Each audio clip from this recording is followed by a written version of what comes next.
Hello Queen's Young Leaders, I'm Debbie and I'm the course tutor for the Advocacy and Activism Pathway, as you may know by now.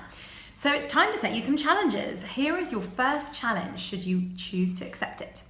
Your first challenge is to produce a power and influence map of your networks, and through identifying 3 key stakeholders who you want to win over to your cause, you are going to make a campaign ask of those 3 people, a call to action. And then you're going to reflect on how using a strategic map to find those key stakeholders and to sort of strategically target them with your campaign messages changes your ideas about how to create change in a relational way. So through others, through the relationships that we have. So I'm going to give you a template for how we map. There's a few different ways that we can do it, so we'll give you some templates for that. But here are some of the key questions that this challenge will require you to think about. So who are the obvious people to include on your map? And who might you at first thought not include on your map, but might actually on second thought be good to include? So not just going with your first most obvious people, but think a little bit wider than you normally would. Thinking about your extended community, perhaps you don't even know them yet, but you could request an introduction through someone you do know. So then it's about thinking what would be a simple, concrete ask to make of each person? What's the call to action that you want them to take? How can you borrow their power and influence by asking them this? So an ask is not, can you please fight climate change? That's too general. It can be, please can you support our campaign for not to deforest this region by signing this petition and by turning up at this rally to speak, right? That's a couple of asks in there. So they're really specific things that someone can say yes or no to. Cool? So then think about how you might want to sustain those relationships, right? After the campaign is over or after those asks have been fulfilled, how will you keep that relationship there so that you can use it to make further change, and also obviously to build relationships between people is a really positive thing. And then who in your leading change team and beyond can help you think through the map and tailor your approach to different situations. So obviously you're going to use it for a particular challenge, but obviously you can apply it to other situations as well. And that's part of the challenge too, to think how the learning will transfer. Okay, that's challenge number 1.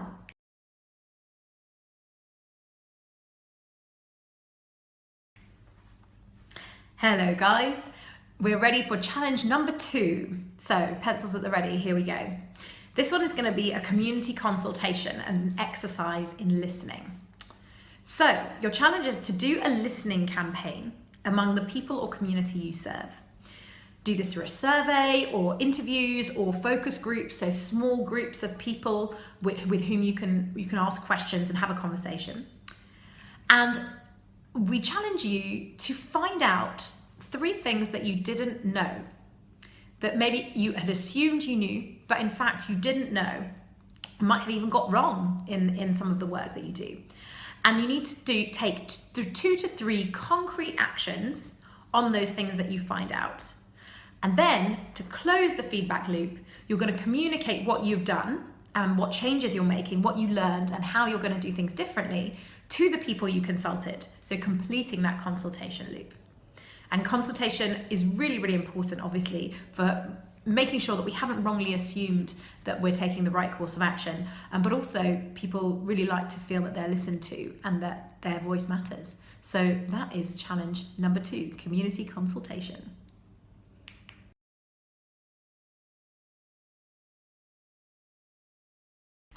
So challenge number 3, are you ready? It's one of my favorites. It's about storytelling for change. So this is about holding an encounter event or filming a video where an individual or a group of individuals, a panel, and perhaps you yourself, share experiences of injustice on a particular issue. So that could be it could be climate poverty, it could be sexual harassment, it could be anything that you have experienced or that the people who you want to make change for have experienced, that by telling their story, they're creating a connection with people, and through that empathy creates possibly a lever for change. So It should be a story that they tell, and we can talk about different ways of telling stories using the Marshall-Ganz method out of Harvard, using various story arcs that have been proven to work in change situations, and also a call to action at the end. So how do you want people to respond, and what do you want them to do differently after hearing this story? Okay, so this is a challenge about storytelling to create change with a bigger impact.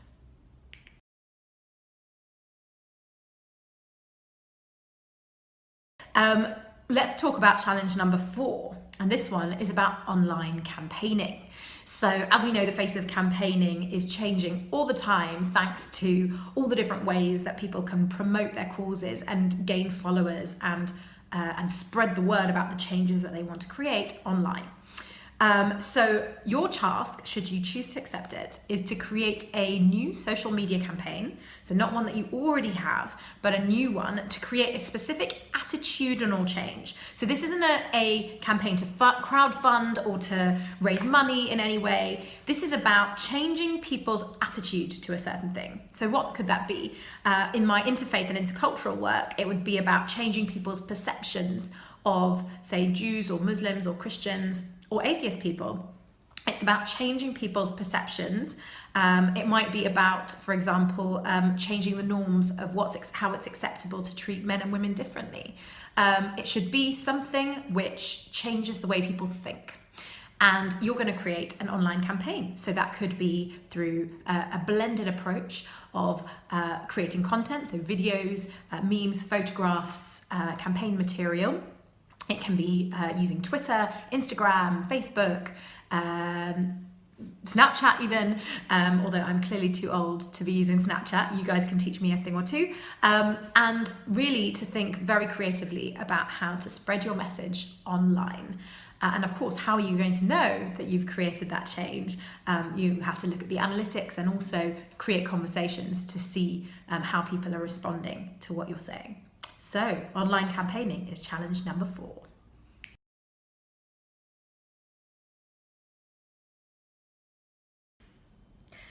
Hello Queen's Young Leaders, it's Debbie D here with challenge number 5 of the advocacy and activism pathway. So this one is a really exciting one. It's one around journalism and thought leadership. So your challenge is to research and write a thought leadership article on an issue which affects your community, which perhaps is little known or misunderstood. So people either don't really talk about it or it's not widely known about. And you're going to use your influencing skills, perhaps which you developed through challenges 1 or 4, so that's the influencing map, or through the online campaigning. You're going to influence somebody to publish it in their newspaper or blog. So you're going to have to build some relationships with people who can disseminate, who can spread, who can distribute your thought leadership on that issue. So it's a kind of 2-parter challenge. I think it's going to be really exciting, and hopefully we'll bring in some real live living journalists and blog hosts to come and speak to us about that. So challenge number 5, journalism and thought leadership.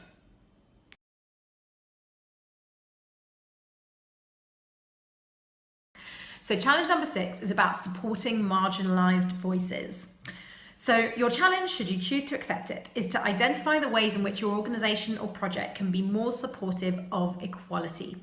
So use what you discover on that journey of figuring out what equality looks like, maybe where you haven't necessarily been including and treating as equal all the stakeholders involved, and we can provide some tools to help you measure that.